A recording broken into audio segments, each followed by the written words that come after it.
Okay, I start the presentation. Just one extra, I will mute, the people will be muted in a group, so the only presenter, in order, again, not to disturb with extra noise. So. Okay, great. So everybody is seeing aphid and vegetable drops. This is the first slide. Slide can be seen, Anastasia? Yes. Okay, great. And for the attendees, if also you,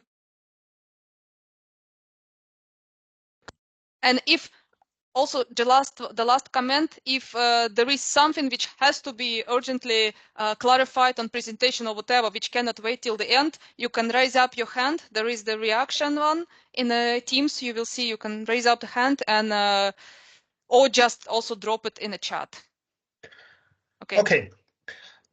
Let's start. First of all, Jakob Wenz, I think the most have known me. I come from vegetable consulting, work for Biobest now for 2 years, and I try to support our distributors with technical questions.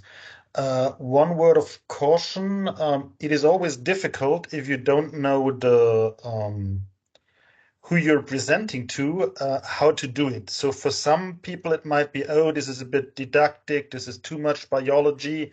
I'm more interested in how I really do. So I would ask you to ask questions really at the end on how to care then for your personal personal situation. The presentation itself takes around 40 minutes, and this is our topic. So we're going to talk about the 5 most important aphids in greenhouse vegetables, how to identify them, which problems are they bringing to us, what beneficial options are there. I'm going to talk about parasitoids on the one hand side, about predators on the other hand sides, and then a bit about IPM, so not talking about sprays, but what else is there instead of just the list of beneficials. And then I'm gonna show some beneficial plans, some scenarios, not with the meaning this is how you do it, but as I would say, a starting point for discussion. And afterwards, I'm hoping for many questions and discussions. So, still. So knowing your aphids, how do you identify an aphid? What you can see on the screen. I hope you see my laser pointer. Aphid consists of several parts that you can use for identification. You have an antenna, you have antennal tubercle, this is those 2 spots there on the head. You have the thorax, the abdomen, and these cornicles or siphuncuли, those tailpipes at the end. And then there is the tail that is called a cauda. And now we could look at lots of pictures and really try to differentiate different heads. And then there is the siphuncuли can have different shapes and the cauda can have different hairs. But let's rather not do that because all of us, we are no entomologists and we don't want to be. So let's try to make this really easy. First aphid everybody knows who's growing cucumbers is Apis gossypi. This is a rather small aphid with a round body. The color is changing. Often the young ones are rather yellow and green, and the adult ones are green or more black.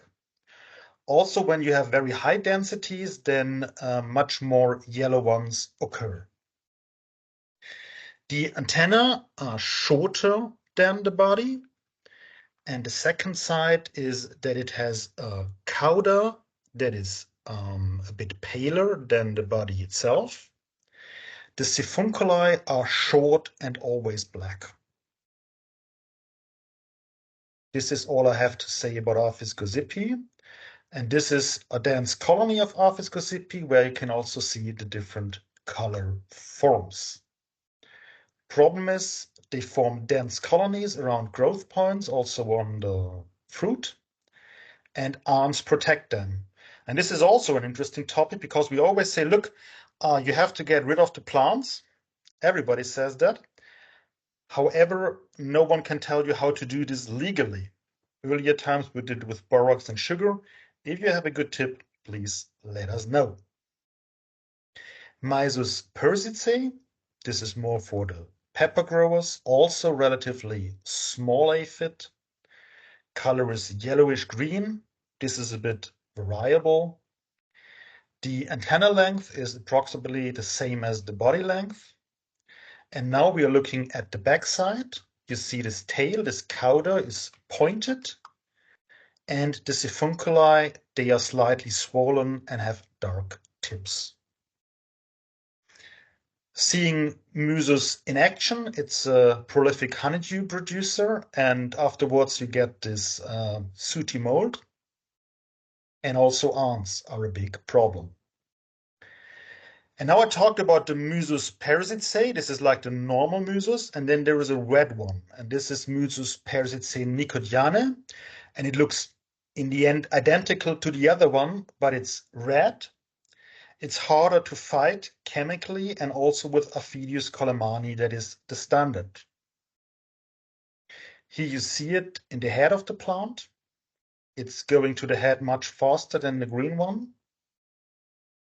And so we already turn to the third aphid, and this is Macrocephalum euphorbiae. And on the first glance, you see this is a completely different aphid. It's really long, it's really big.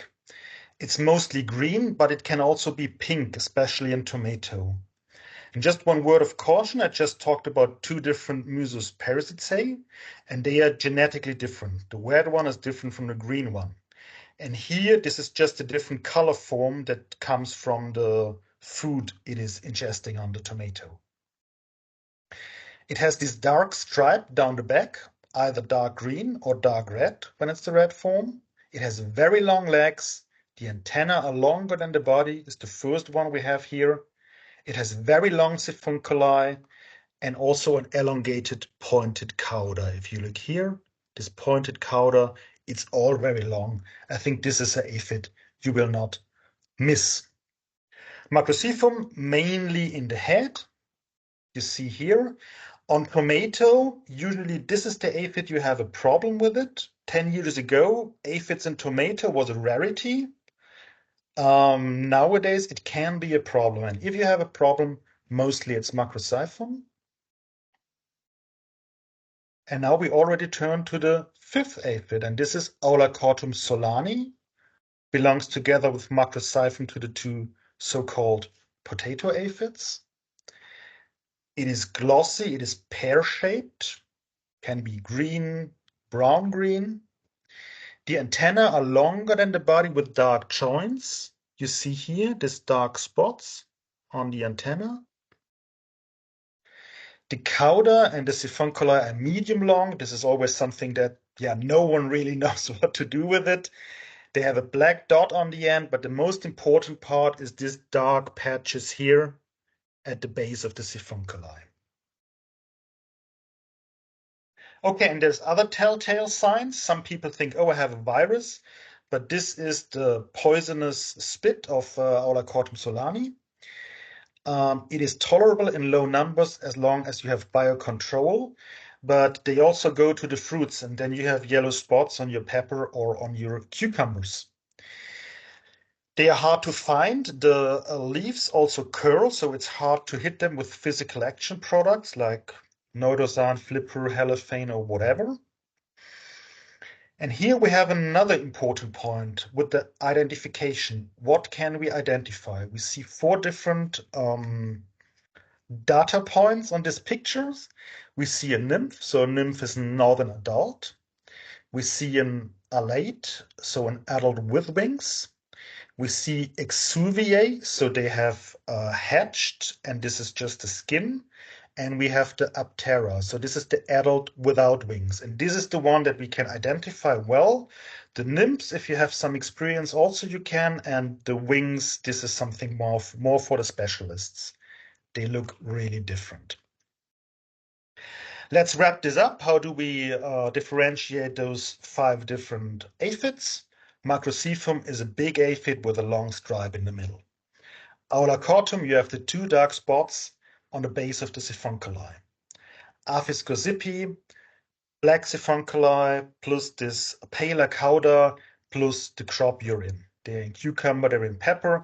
You could mix it up with Aphis fabae, but this is rather a plant. This is rather an aphid in bean. And Musus parasitae, it's the crop, it's the sifonculi with the dark tips and the pointed cauda.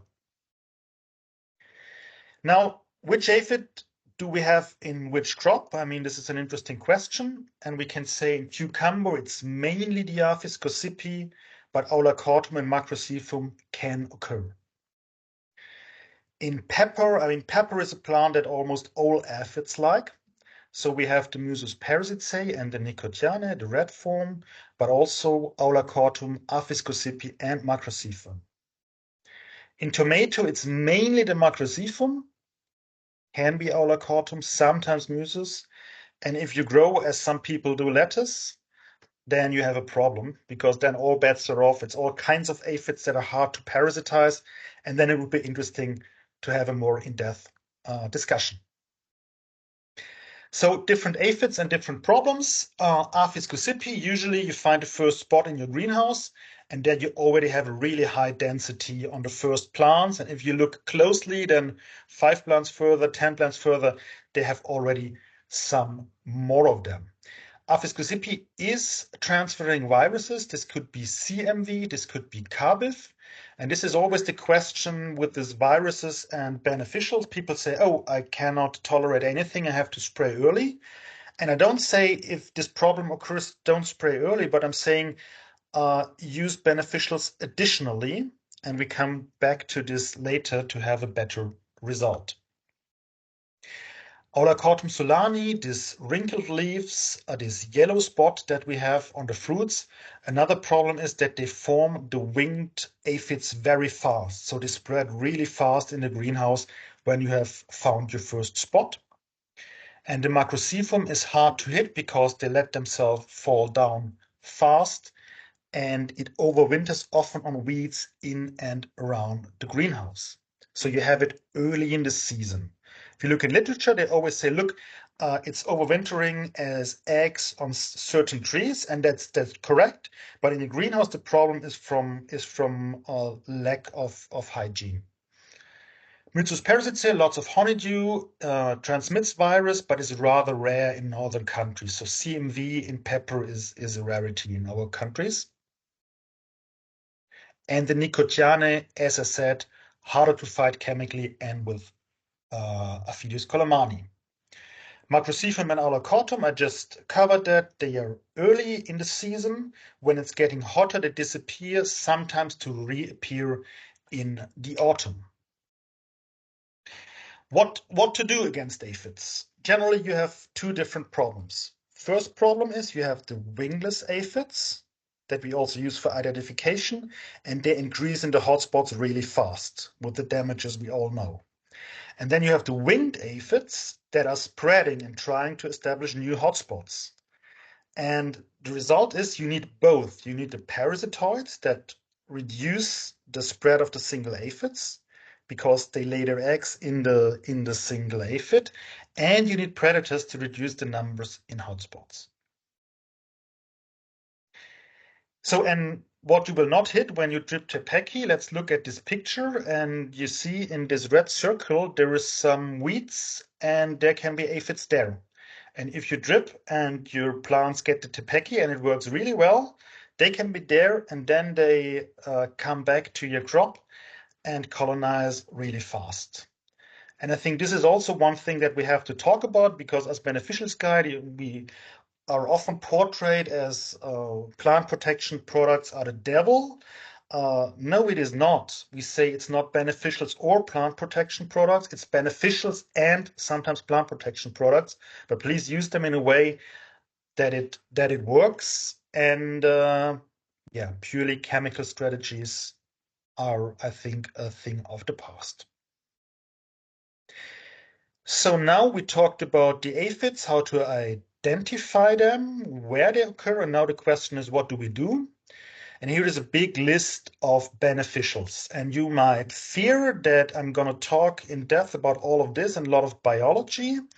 And I'm going to talk about all of them, but some I will really take shortly. This is a general overview of parasitic pests. If you look here on this diagram, you see they lay the egg inside the aphid. Aphid develops into a larvae inside, sorry, egg develops inside the aphid to a larvae, and then you see these balls. This is like a puppy, a mummy, we usually say, and then you have this usually brownish balls. But there's also one, at least, this is Aphelinus, that looks really different and black.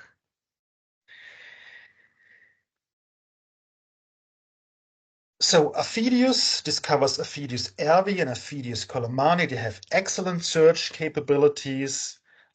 They develop in the aphid, as I just told you, and they're susceptible to hyperparasitism. So use aphid predators. And this topic of hyperparasitism, I'm going to come back later to cover. You see here, this is Aphidius colomani. You see it attacks. It has the ovipositor between its legs. And you see here, this mummy and this hole where it's coming out, and this is a round hole, and the edges are really smooth. Aphidius matricaria, this is rarely used in your countries. Very similar, you cannot differentiate those two.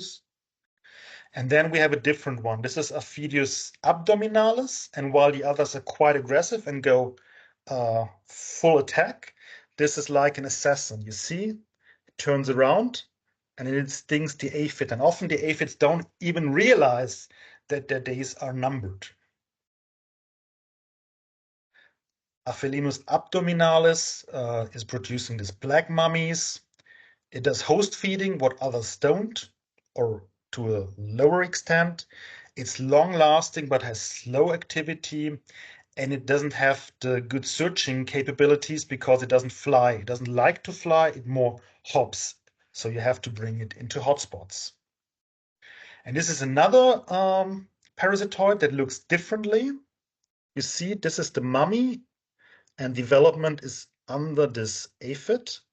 And this is brown that you cannot buy as a single product. This is only in some commercial mixes, or it's coming naturally. And this is one that is less prone to hyperparasitism, and it has the advantage that it takes almost all aphids.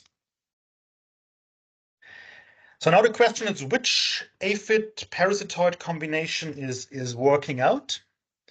And we start with Aphis gazzipi, so the main problem in cucumber, and you see Aphidius colomani is usually the best solution. And with Musus persicet, that is the main problem in pepper, you see the reason why Aphidius colomani is the main parasitoid that is used. Aphidius matricaria also works quite well, but it is quite a bit more expensive than Aphidius colomani. So we usually only do this if there is a reason. Aulacortum solani, you remember these two dark spots on the tailpipes. There Aphidius airvi works well, but also Brown and Aphelinus. And Macrocephalum euphorbia is quite similar. They turn the most preferential. So I didn't explain this table. I'm sorry. Of course, the more pluses you have, the better, and the minus means does not work or does not work in a way that you will see it. And some people might say, okay, this is only 4 aphids. We had talked about 5, and now we change here. This is the red form. This is the Musus persicet nicotianae, and their Aphidius colomani has a much harder job to parasitize. Here the option could be to work with Matricaria or the second generation. So if they have done one development cycle on the Musus persicet nicotianae, they then can parasitize also well. Short overview, parasitoids are cost effective. They have a rapid effect on the single aphids, not on the whole population level. They search well, and yeah, the rest we talked about. They have, of course, minimum temperature level, but I think this is not a danger in our crops here. And now I already said hyperparasitism. Perhaps you have seen mummies that look like this. So we don't have the smooth edges, but this looks differently. And this is caused by a hyperparasite. Yeah, nature is crazy. So you have an aphid, then you have a parasitoid that lays the egg inside the aphid.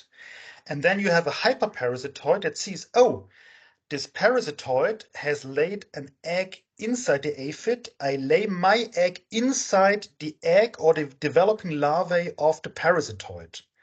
And then out of your mummy comes not your parasitoid and furthers the fight against next aphid, but the hyperparasitoid searching for the next mummy. And so your whole beneficial program can be in danger.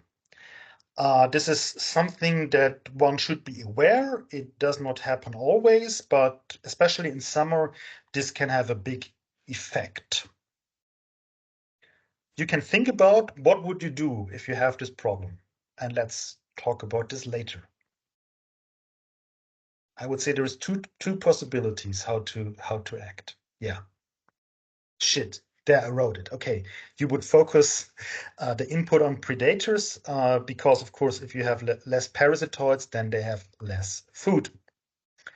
So we talked about parasitoids that are good for reducing the spread in the greenhouse. And now it's about aphid predators. You're seeing some predators there. Here is a picture where you have parasitoids and predators. The parasitoids you see from the mummies, and then here the red ones. This is Aphidolytes. Aphidolytes, we're just going through the pictures. You see this reddish, longer eggs. You see here, this is the larvae sucking an aphid. This is the pupae inside of sand, and this is the adult specimen. It is night active. The adults at daylight, they are sitting in spider webs. They are not caught from the spiders. They will also not be, how do you say, glued to these jobs there. And spider webs are really good for them. So they are better at laying eggs. This is a diagram that I don't want to go into in detail. They lay eggs starting after 2 or 4 days in the aphid hotspots. And when you have lots of aphids, then they lay more eggs because they realize, okay, my kids, they have enough food laying around there. Strength, it's very good at searching. It's finding aphids 50 meters away from the point of introduction. It deposits many eggs when necessary.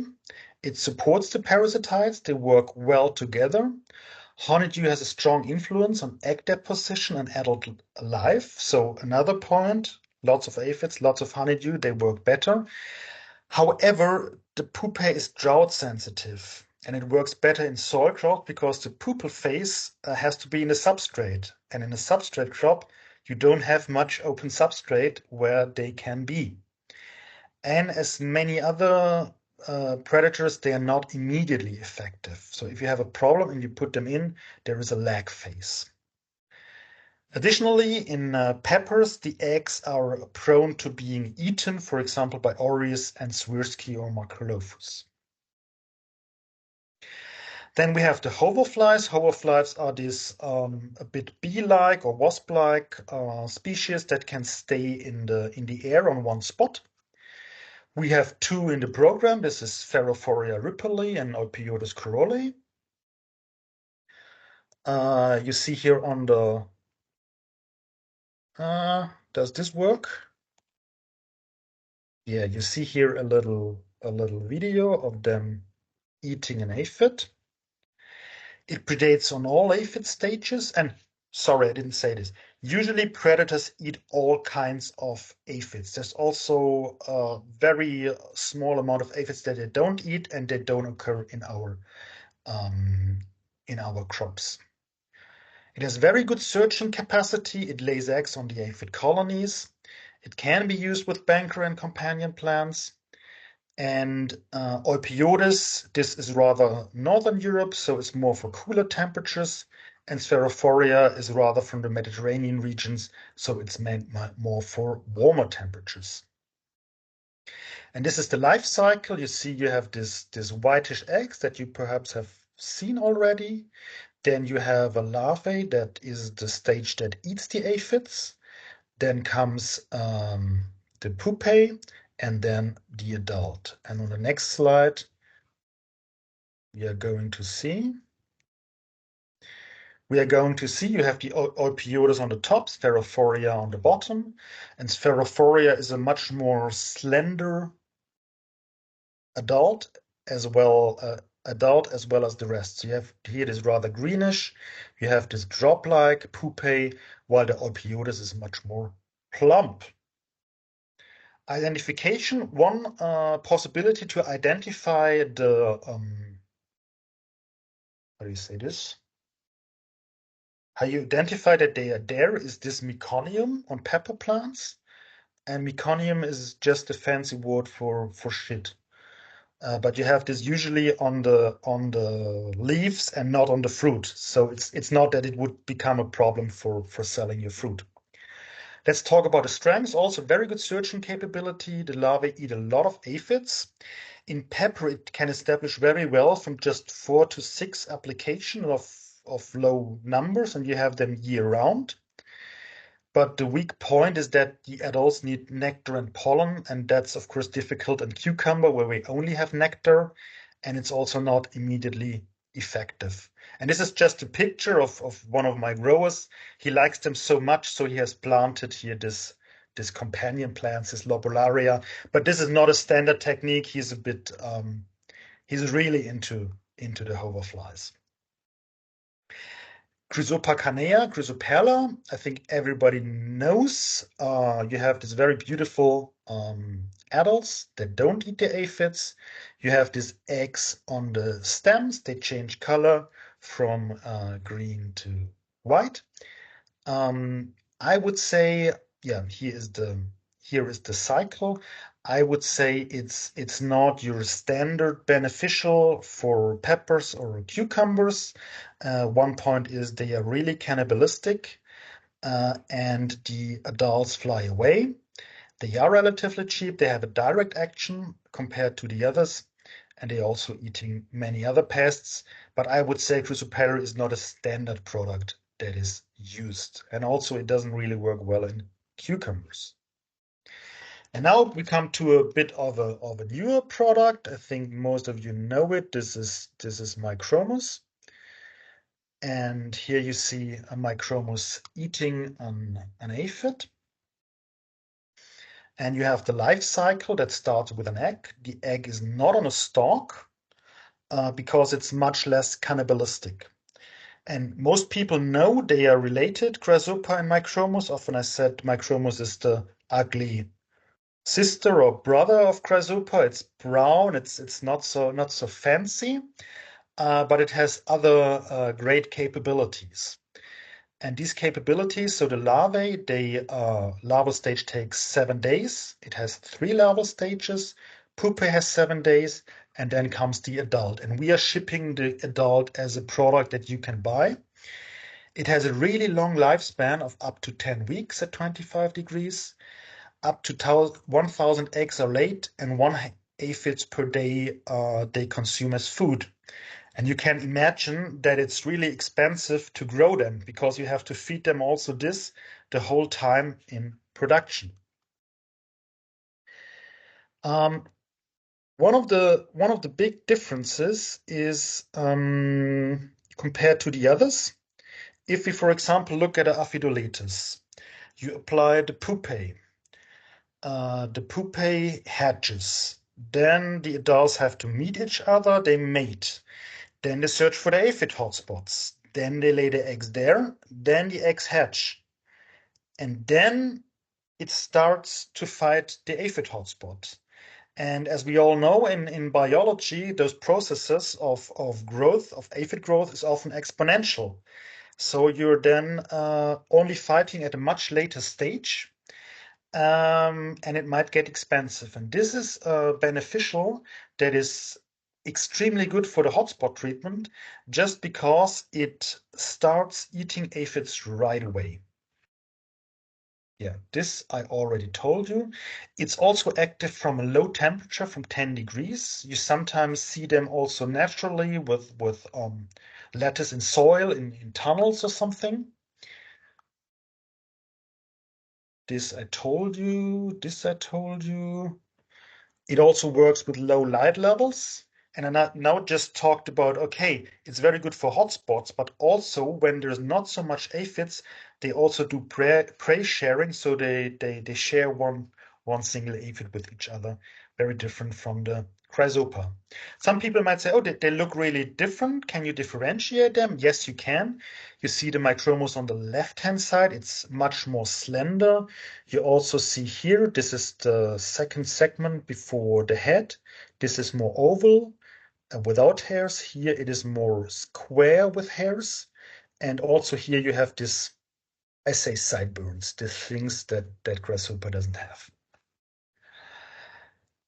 So, question that we often get is, do they do their jobs? Do they establish? They are hard to see because they are active at night, and they also hide from you because birds are the predator number one. So if a shade is coming, they often go away. The adults like tight spots, for example, cucumber hooks, or sometimes they are under the plastic or in curled leaves. And the eggs are often not laid directly in the aphid hotspots, what the other predators do, but some centimeters away.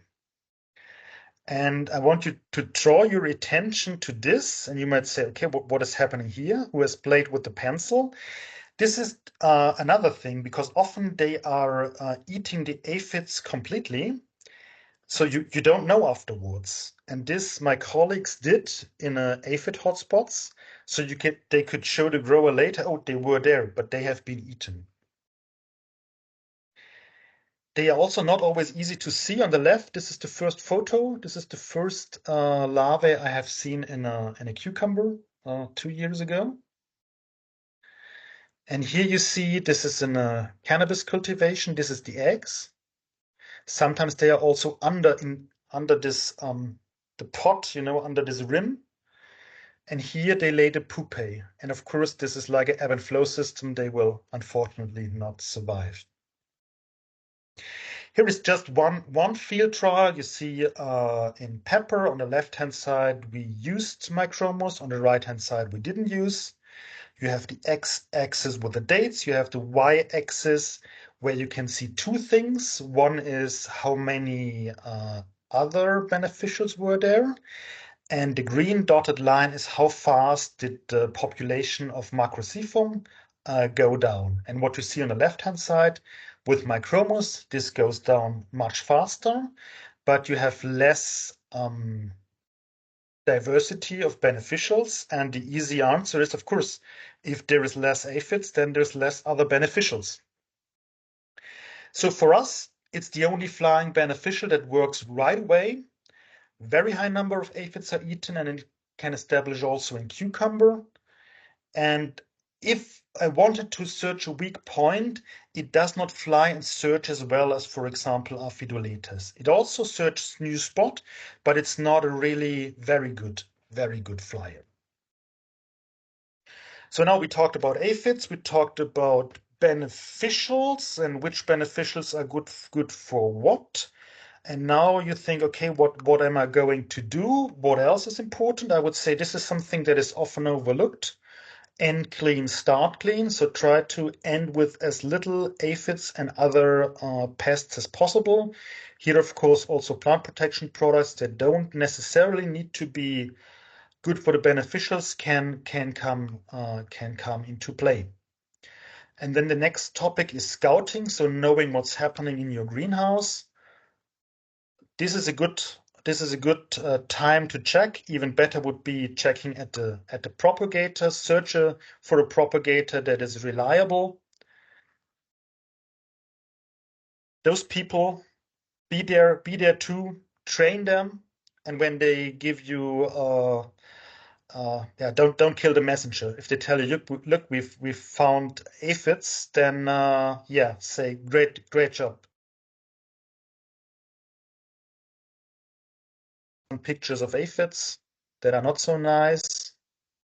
This can happen too in pepper.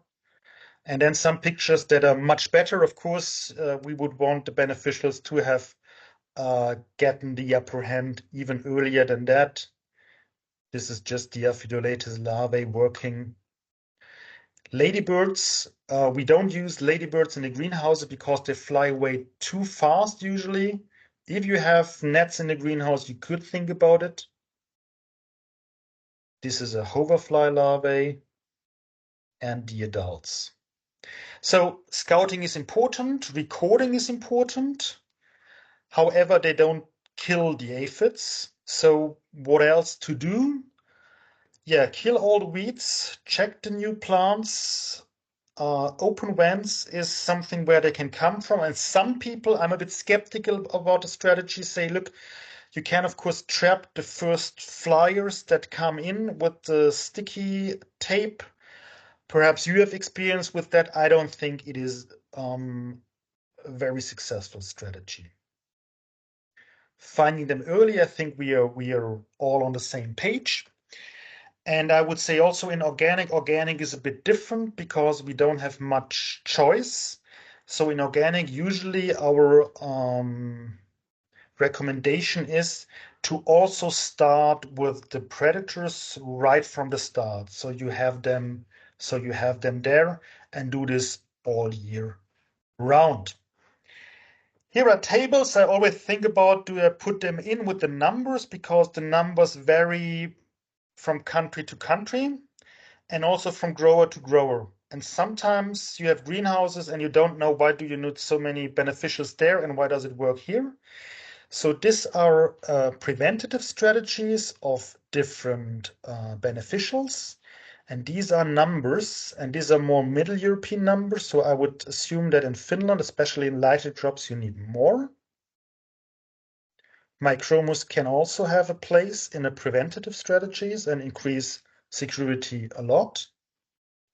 And then curative strategies. Curative strategies is if you have found aphids or if you've gone beyond a certain threshold. These are numbers. We said it before. I do a PDF of this, and this will be available in some way to you via distributor or we send it to you. Okay, and now the question is some scenarios. The scenarios are not, this is how to build a good beneficial plan. It's just some thoughts and someone could do a beneficial plan just against aphids. So let's say I'm a cucumber grower. I have a low pressure of Aphids gossypii. I don't have potato aphids. This is the first crop. In the top, you see the weeks. So week 1 is the week, let's say, is week of planting. You could also write week 0. And then we say, okay, I, the grower, I start with 0.5 Colomani from the start.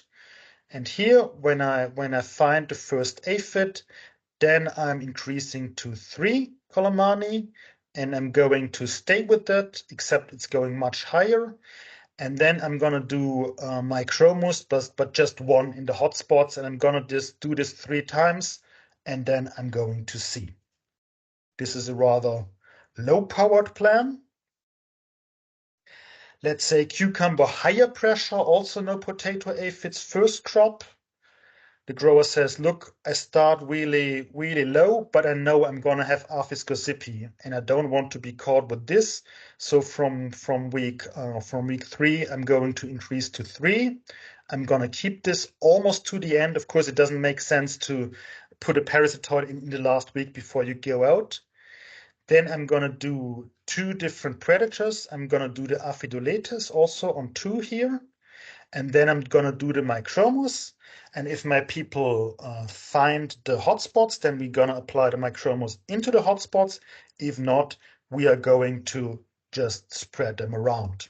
So this is a more preventative and of course a bit more expensive approach. This would be, okay, we have potato aphids, and this grower says, look, I'm gonna spray Tepeki anyway. I'm gonna try to save a little bit on the beneficials.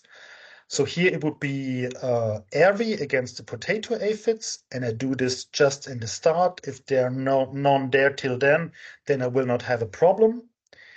I'm gonna put the Colomani in. I'm gonna do this all the time. At some point, I'm going to spray Tepeki there, but I keep them in so the recolonization is slowed down. I have this aphidolaters and I just want one micromus every week. When a hotspot occurs, my people have something there, they put it just in the hotspot. And this would be a pepper plan. I mean, I was told today there is cucumber growers there, there's pepper growers there, and this is really small and hard to read. But this would be a strategy with Colomani going all the time through. Aphidolaters, half specimen per square meter all the time going through. Yeah, and if I say Micromus 1, I mean 1 package per hectare. I'm sorry, I wasn't clear about that. And then the same strategy, I want to have at least 1 Micromus every week so I can apply there. And Sphaerophoria, so the surface to establish would be here. The grower knows this is the time I definitely have some aphids. And Aphelinus would be, look, if I'm scouting very well, my people know it. They put the Aphelinus in the hotspots and they live there for a very long time. And now I'm doing a short, how do you say, I'm going into a different direction shortly before closing banker plans. I have worked with banker plans a lot. They can have a place in a strategy. We have a competitor that likes to promote banker plans. Uh, what is a banker plant? A banker plant is a host plant for consumption. It's an open breeding platform, and usually you grow grain and then you grow aphids there, grain aphids. There is two different kinds that will not attack your crop plant that you're trying to sell. And with this, you're growing your own beneficial. So this would be the start. And then this would be really good. So you're growing lots of meat for your beneficials. However, the reality in Finland often looks like this. So there's nothing there. You don't have an effect. And the danger is that you think, oh, I did something. I did this banker plans. And then you're not protected or underprotected. And now we come back to this topic of hyperparasitoids, because many people that do banker plants in a bigger amount, they don't do it in the greenhouse themselves, but they grow them in a separate compartment with these nets. And there they grow the meat, so the grain aphids, and there they put the beneficials. And when they have parasitized, they bring them in the greenhouse, and so saving on beneficials. And the reason is, where do you have lots of hyperparasitoids? Of course, where you have lots of parasitoids. And where do you have lots of parasitoids? There where you have lots of aphids. And here is the prime example where you have lots of aphids. So this is a big danger. I'm not saying banker plants don't have a place, but it's an additional crop. Someone has to do it. In my experience, 1 of 10 growers that start with it stay with it. And this is a typical winter talk. You know, it's winter, it's time. We say, oh, what can we improve? Here we could save some money. And then the season starts. And yeah, the rest you can think for yourself. Um, that's it from my side. I'm looking forward to all questions, comment, criticism, and of course, looking forward to seeing you back. Please give us feedback, what you want to listen to and what we can improve. And if you really like aphids, then I have included a link, Influential Points. There you can find all kinds of aphids that you find in nature if you're going around. With this, I would stop sharing the presentation. If I manage to do this, how does this work? Just close this. Stop sharing. stop presenting. Yeah. Okay. Thanks. And then, yeah, I'm waiting. So, thank you, Jakob, Thanks for very your attention. much. Thank you very much. So, everyone, as you see that aphids control, it's quite tricky because the most important in that presentation, the key message take back home is that for the right control, right IPM protocol, you also need to be able to identify the aphids. That is the most important, the identification. That's why Jakob put quite some effort to describe. I must say it is not really deep in R&D or science, but it was really useful information which you put in for the every species and the solution as well. So for everyone who attend here, for your information, we will share the PDF of presentation for the distributor. And you can, if you would like to receive the copy, you could contact your distributor for that copy of presentation.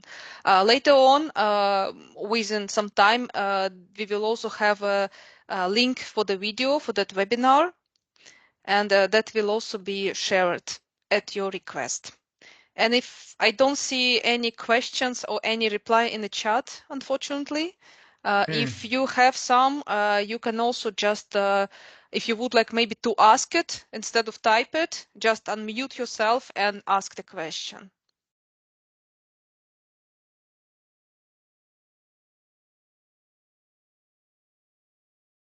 So.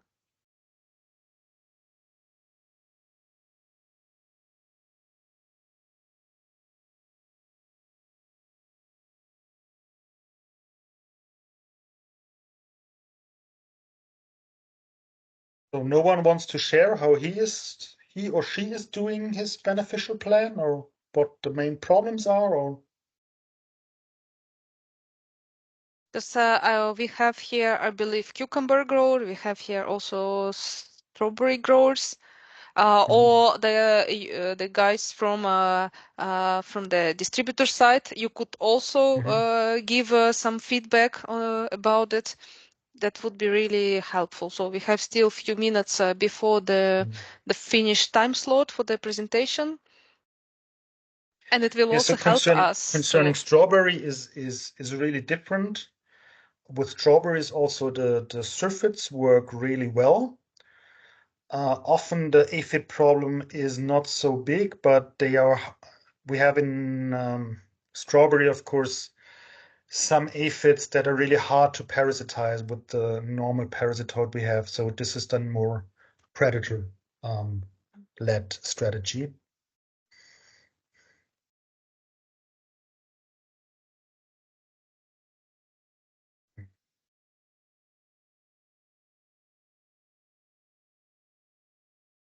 Yeah, in case there are no question, then you can still address it to distributor head. But I see now that I think Mika, you want to say something? Yes, Jakob, in the last pages in your presentation, so there was this, for example, for cucumber or pepper, whatever. It would be nice to know what was the area it means in the table. I'm sorry. I'm really sorry. I didn't describe well. I usually always talk about specimen per square meter. So if there is written, very good question. If there is written 1, then this is 1 specimen per square meter. And but with Micromus, because it's very hard to calculate this 250 as packages per hectare. Yeah. Yeah. Okay. Hey, this is Mika from Helle. Another Mika, little Mika. Yes. You talk about Micromus and it's working better in during the nighttime.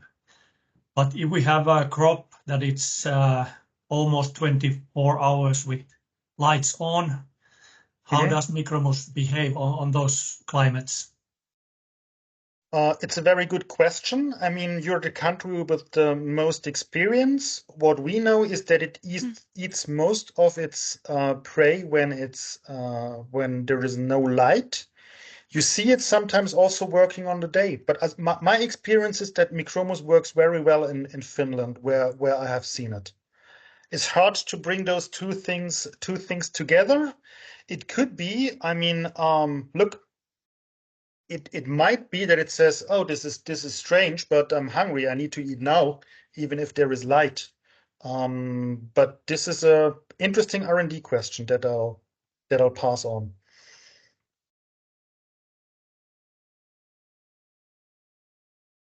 Yeah, we will take it and investigate it with R&D, and that is indeed a good question. But I would assume there are still many hidden spots on the plant where they can still maneuver. That is what my assumption, Sure. but of course, Sure. we can. There is a question regarding upcoming webinar. If the subject